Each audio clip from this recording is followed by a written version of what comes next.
Трета среќа за културата во владата на Зоран Заев. Докторот на медицински науки Хусни Исмаили е третиот министер за култура во актуелната власт. Тој доаѓа на местото на неговиот сопартиец Асаф Адеми, кој ја замина од функцијата наводно од приватни причини. Освен општото незадоволство во културната јавност, претходните двајца министри за култура беа најмногу критикувани по скандалозните резултати од годишните конкурси за култура. Исмаили, добро дојдовте. Добро најдов. Се надевам се чувствувате добро по на мала сообраќајна незгода која ви се случи. Да, беше една таква несреќа што се може да му се случи на секому, но добро поминавме. Бевте во работна посета, тоа значи дека работите доста? Па бевме цело време до патува во Струмица, каде бевме во дводневен престој во посета на нашите институции, таму некои проблеми што се појавија таму, потоа брзавме за да стигнеме, знаете Струмица сепак малку предалеку да стигнеме во Скопје до денот на Република Турција, таму средби имавме и брзавме за да стигнеме во Гостивар и таму некој средби имав договорено, така да во еден ден кога е натрпано се случуваат и за жали вакви работи. Но за среќа добро е помина што се за среќа се поминува најдобар ред, само со материјална штета. штета, така да можеби малку недиумите си го направија своето, но не беше некоја голема трагедија, ниту мален. Исмаили, вие, како што и самиот ми рековте кога влеговте во студиото, сите ве забелишките главни се однесуваа по вашето назначување, зошто еден доктор на медицина бара нешто во културата. Во вашата биографија има и тоа како, вброено многу ваши активности во културата. Меѓутоа, јас би се задржала повеќе на тоа дека можеби може да ни донесете и добро, затоа што дали како доктор детектиравте која е главната болест на културата и дали можете веќе да воспоставите некоја конкретна диагноза. Кои се главните болки на културата? Ке се раководите според НЕЗА, според утврдената програма или имате веќе некои своји нови сознанија од тоа што успеавте да скенирате минатиот период?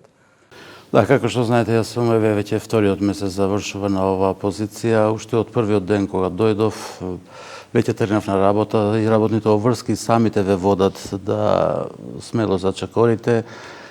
И уште првиот ден со средбите, после цело ова време за овие 2 месеца и покрај она рутинската работа што се ја врши Министерството, јас се обидував и да излезам надвор од тие рамки на Министерството.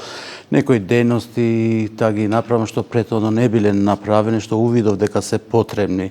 Така да и за целото ова време јас се согледував ситуацијата, пропустите што се направени во минатите периоди, успесите исто така имавме успеси што се направени од претходните министри, функцијата на институциите, нивните проблеми акумулирани долгогодишни со повеќе министри, акумулирани, така да сето тоа требаше да се направи една, макар како да кажеме груба слика за да имам представа со што ќе се соочам и што треба се понатаму да решавам. Јасно беше, како што и вие напоменавте, на среден план е таа национална стратегија за развојот на културата во Македонија, која е донесена за периодот 2018-2022 година и по насоките на владата се постапуваше по тие насоки со цел да се поедноставува работата на Министерството за култура и оние потешкоти што ги имале во поранешните декади, така да тие да бидат надминати. Нормално дека тоа е само со општи начела во кои но не со многу конкретни задачи како да се надмине таа затекната состојба, но надминувањето на таа тековна состојба е предвидено со новиот закон за култура, кој е наречен нешто во видоизменета форма, закон за јавен интерес во културата. Така, преднасочување од национален во јавен интерес во културата. Тоа е можеби поблиску до граѓаните и она што се заговара култура за сите. Да, точно така.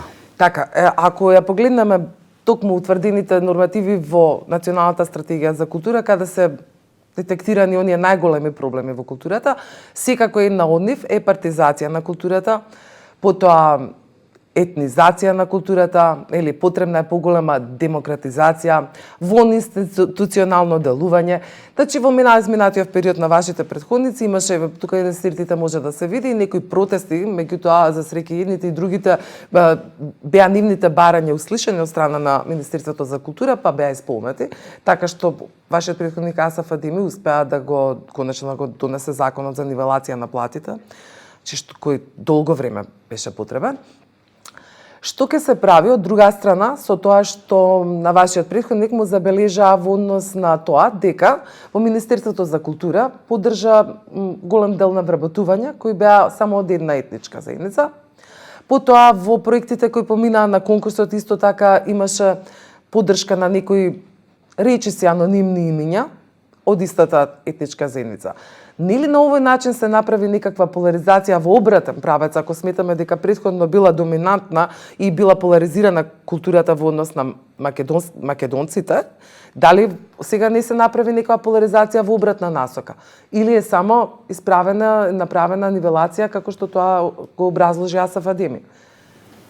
Па видите, сега начнавте многу теми и прашања, така да не знам од каде прво да почнам, но мислам дека сепак во основа на се е тоа за решавање на овие проблеми и навидом што изгледат како проблеми, што можеби постоеле или не постоеле порано пред нас, е во тоа што токму затоа Министерството за култура го воведе уште од мојот претходник тој систем на транспарентност. Значи да е се на очиглед на јавноста, во поглед на се, како во поглед на вработувањето, во одбирањето на програмите, проектите, со консултирање на сите внатрешни институциони сектори на Министерството, независни да се формирање на независни експертски комисии, сослушувањето на ставовите на граѓанскиот сектор, невладиниот сектор, на лицата од ова фела што имаат што да кажат нормално и со сето тоа на крај да се донесуваат тие решени. Нормално дека секогаш ќе има грешки, ќе има пропусти, но затоа сте и вие и сите околу нас што со укажување на тие грешки да не се повторуваат. Можеби сега ако зборуваме поединечно за сите овие моменти што ги напоменавте сега дали има партиски влијанија имало. Ќе бидам неискрен ако кажам дека немало и дека се уште нема. Ќе има, но мојата цел и кога дојдов на опозиција, знам дека познато ни е дека насекаде во животот партиските влијанија се многу силни, некаде повеќе, некаде помалку, но тоа беше и мојата цел кога дојдов во опозиција да не само да го намалам влијанието на партијата во културата, но туку и да го зголемам влијанието на културата во партискиот живот во Македонија, што навистина недостасува и никој не му обрнува внимание. Јас во оваа позиција во Министерството со контакти со колегите, со другите од владата, почнувајќи од министри и во другите овие институции, установи, навистина увидувам дека ни фали ова комуникација. Значи, ова треба да се се само едната страна на медалјата влијанието на партијата во политиката, треба и на точно партијата во политиката, па исто така и на културата во политиката, но и во обратна насока треба исто така големо значење да му придадеме. Што се однесува за другите сегменти што ги напоменавте, тоа е најпрвото е транспарентноста. Ние мора тоа до крај да го изведеме, да се придржуваме. Бидејќи кај транспарентност, ако ја извршиме до крај и онака како што треба, ќе оставиме многу помалку простор за размислување од поинаков вид како што еве се среќаваме. Потоа има и други моменти што увидов во културата, во Министерството, во нејзините активности, тој ригиден систем на работење на Министерството, кабинетското работење на Министерството. Понатаму децентрализацијата е многу важен момент во Министерството за култура, ако не и во сите други министерства. Како и во културата особено е важна деметрополизацијата. Ние ако останеме само во Скопје, се разбира Скопје е многу важен главен град, центар на сите тие културни бројни активности што се одвиваат кај нас, но исто така и во другите средини не смееме да ги запоставиме. При мојата неодамешна посета во Струмица пред 2-3 дена, јас бев многу пријатно изненаден. Тие ми рекоа дека во такво едно градче од 30-40 илјади имаме 125 културни настани во текот на годината. Тоа е една навистина импозантна бројка, ако се спореди со некои средини, па да речеме и рурални, кои немаат воопшто ни еден таков културен настан во текот на целата година. Има ли во тие средини инфраструктура или пак кадровски потенцијал за да може да се направи нешто, да се анимираат тие мали места? Па видете, јас како цел... Или е тоа на природен начин згаснато? Што било прво? Дали згаснале прво институциите, се заминале можеби и луѓето? Да, има проблеми од сите видови што ги напоменате, затоа мојата цел е постепено да ги посетувам сите овие поголеми градови, не сите градови, па дури и рурални центри, ако има можност тоа. Бидејќи друго е кога се работи од кабинетот со тие рутински работи, друго е кога се оди на терен, например бевме на Тетовското кале, бевме на Калето во Гостивар, и таму во Стоби, во градиште, ископините. Подруго е кога на лице место со археолозите ќе ги видите артефактите, ќе ги видите нивните простори, условите под кои работат. Друго е кога сето тоа ќе ви биде поднесено на хартија во кабинетот. Многу поинаков е тој непосреден контакт со тие луѓето. Навистина има многу добри впечатоци и ја видов корисноста на овие посети, бидејќи например во Гостиварското кале, таму на еден многу убав начин македонци, албанци, турци заедно се работеа со многу нивни иновативни идеи, си имаа собствени идеи и ме повика ништо да не ми помогнат, само да ги посета. Што беше за мене едно големо задоволство и пријатно изненадување. Нормално, исто така и во Струмица со такви се соочивме и со нивните проблеми, например имавме проблеми со театарот, каде што театарот од страната на Министерството намирени се тие нивни потреби, но се појавуваат внатрешни проблеми кои го кочат тоа завршувањето на тој проект, што е од многу големо значење за тој регион, бидејќи тие актери немаат место за работа, си работат во културниот дом или во други центри таму, или посетата на Тетовското кале, тоа е еден извонреден објект од многу големо историско значење кој е пред самото неизмено пропаѓање. Интересен е и фактот што например таму директорот на музеот ми напомена дека после 15 години првпат еден министер го поседува калето.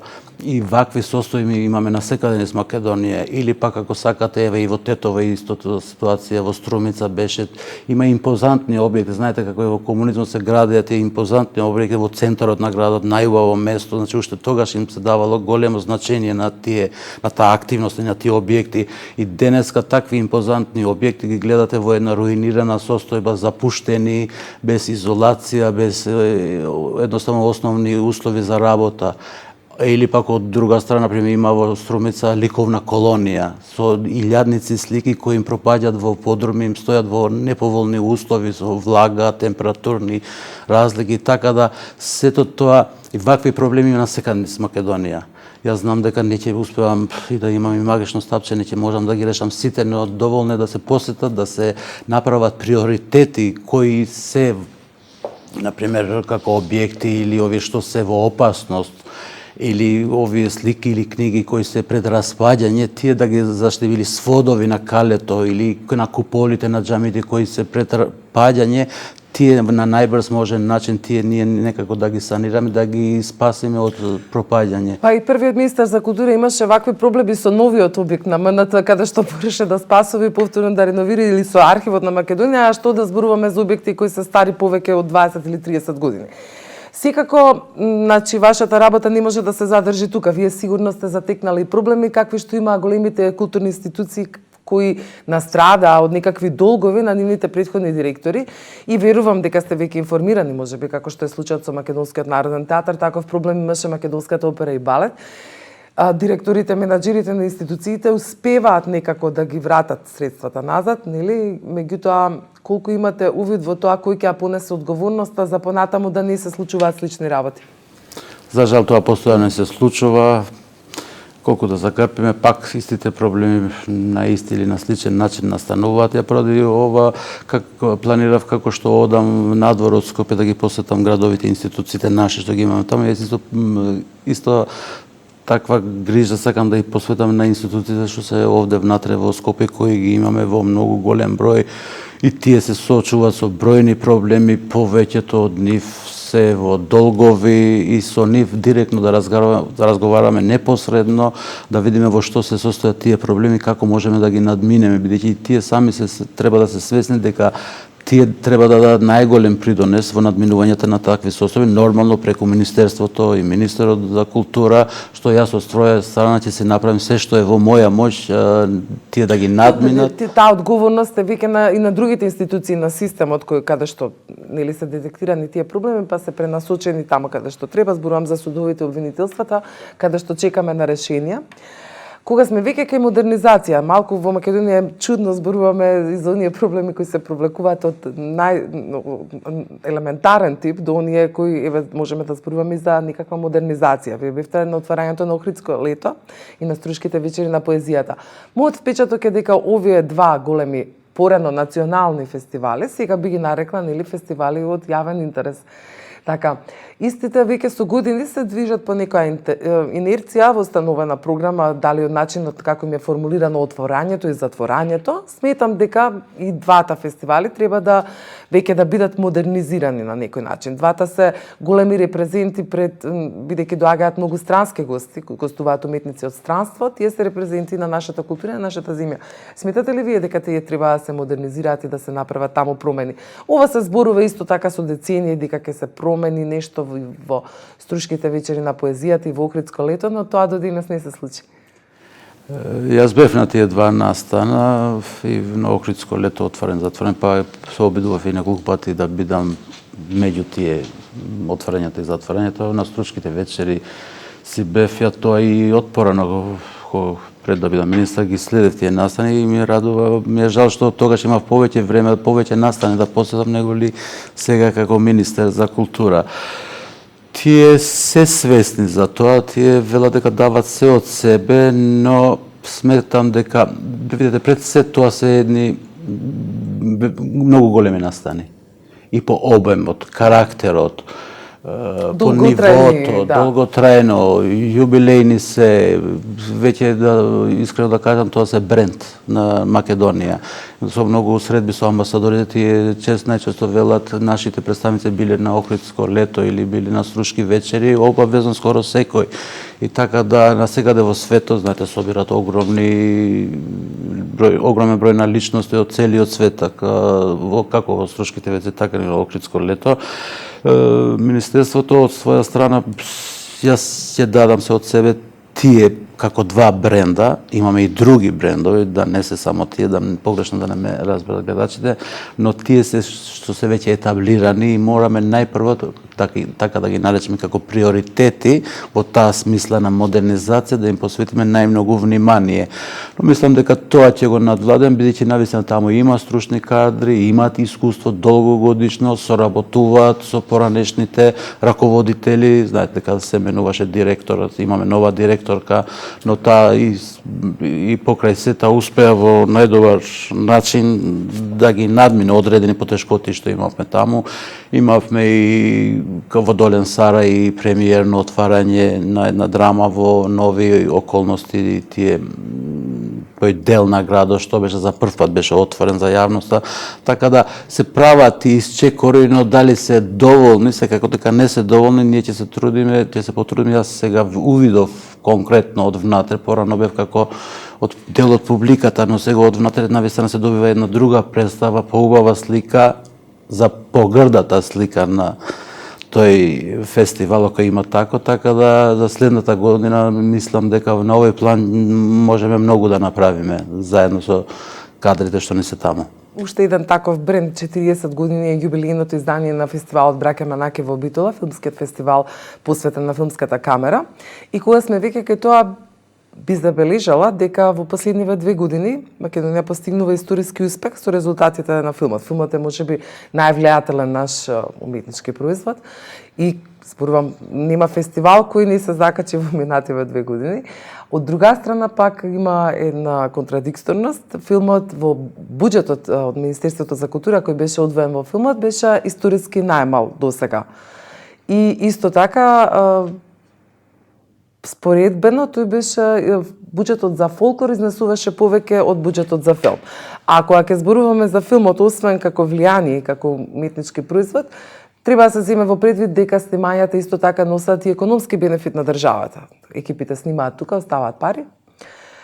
Дали сметате дека ќе треба да исправите оваа неправда? Јасно ми беше оваа ситуација, уште од првите недели кога дојдов, затоа за ова цел го повикав и директорот на филмот и долго на широко разговаравме, он истиве овие проблеми ги предочи, значењето на филмот што немаше потреба, ние сите знаеме и ја следиме тој континуитет на македонската кинематографија и свесни бевме дека за тоа треба многу повеќе средства да се одвојат, бидејќи тоа и не представува надвор во светот. Филмот знаеме каква голема улога има во националното представување на државите и за таа цел конкретно да ви речем дека пред неколку дена во средата, мислам беше четвртокот, имавме средба со премиерот за ребаланс на буџетот. Имавме некои кратења, неискористени средства после предочувањето на ситуацијата, што беше и претходно информиран премиерот, ни оддели едно прилично значајна сума конкретно за ова дејност. Така да мислам ова ќе биде еден добар материјален поттик за понатамошно дејство на.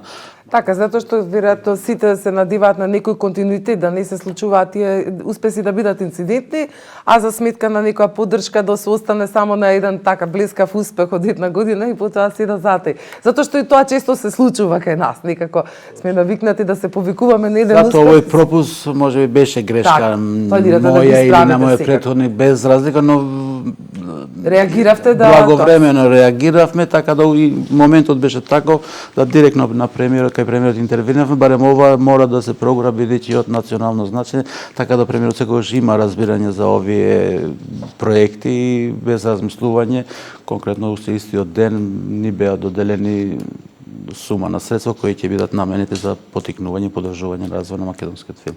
Така, сега можеби до најгорчливиот момент ќе стигнеме, новиот конкурс за култура, кога ќе биде, како вие планирате да ги решите, дали ќе ги менувате членовите на комисиите од конкурсот, дали нешто ќе радикализирате таму, дали сметате дека е потребна хирургија за начинот и методологијата на кој се оценуваат проектите, можеби ќе направите некоја промена да не оди се на исто место. Мојот впечаток е дека проблемите настануваат од таму што се под култура во Министерството за култура поддршка бараат секакви разни настани, манифестации кои можеби немаат некои блиски допирни точки со културата. Тоа може да бидат и естрадни проекти, па некогаш се некои, не знам, еве да ги наречеме малски манифестации и така натаму. Како вие ќе се износите со еден конкурс, а да нема после него такви скандалозни резултати, односно да нема толкаво негодување во јавноста? Јас разбирам дека секој што нема да добие ќе биде незадоволен и реакции секогаш ќе има.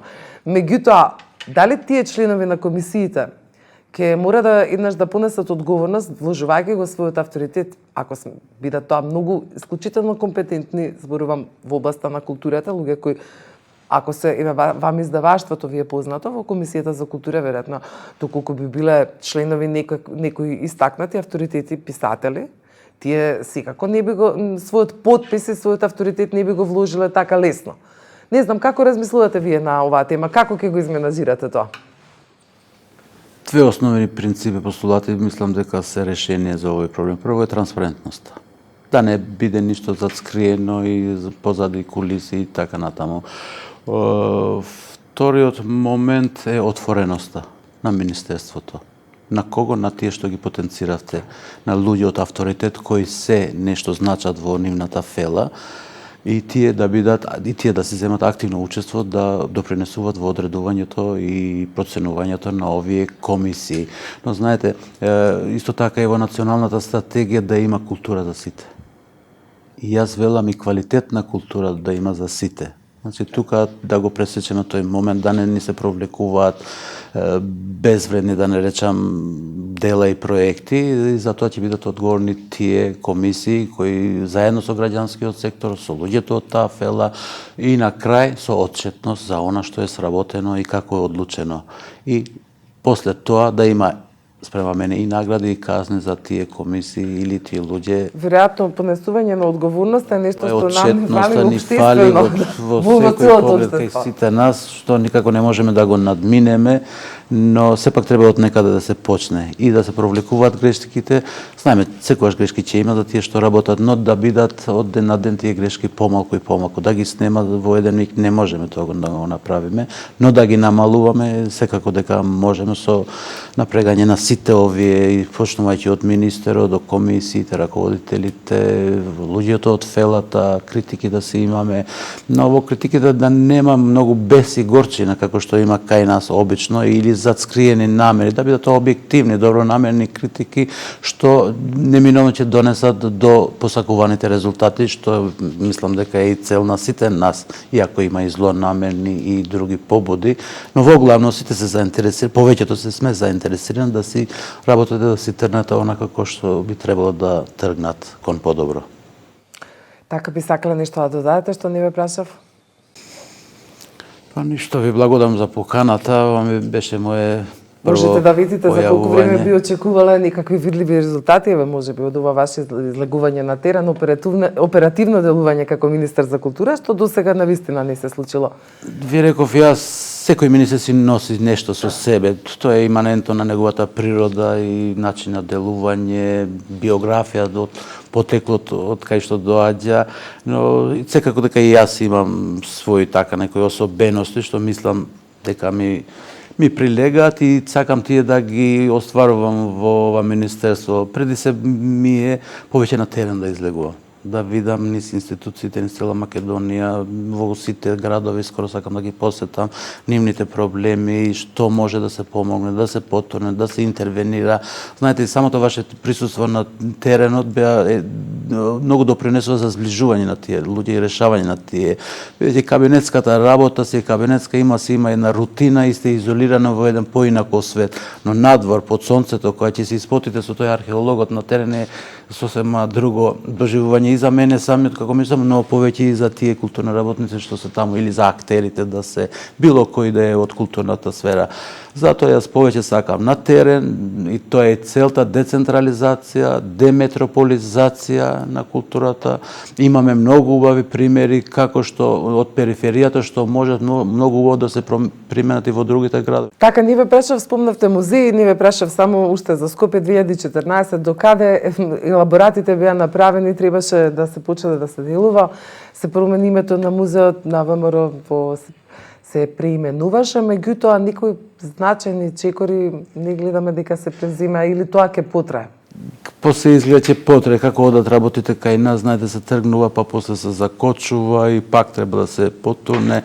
Право да ви кажам, немам доволно сознание со Скопје 2014, така сум затрупан со многу, не велам дека тие се помалку важни за 2 месеца, толку може да стигнам, бидејќи и сабота и недели сум ангажиран, и поплан, и навечер, така да и пак не може се да се стигне. Но мислам дека во догледно време ќе имам сознание и ќе пристапиме кон решавање и на тие проблеми од таа сфера од Скопје 2014. Хосни Исмаили, ви благодарам што бевте гостин кај нас. Ми беше драго. И посакувам се најдобро, успешна работа и многу резултати. Благодарам исто и на вас.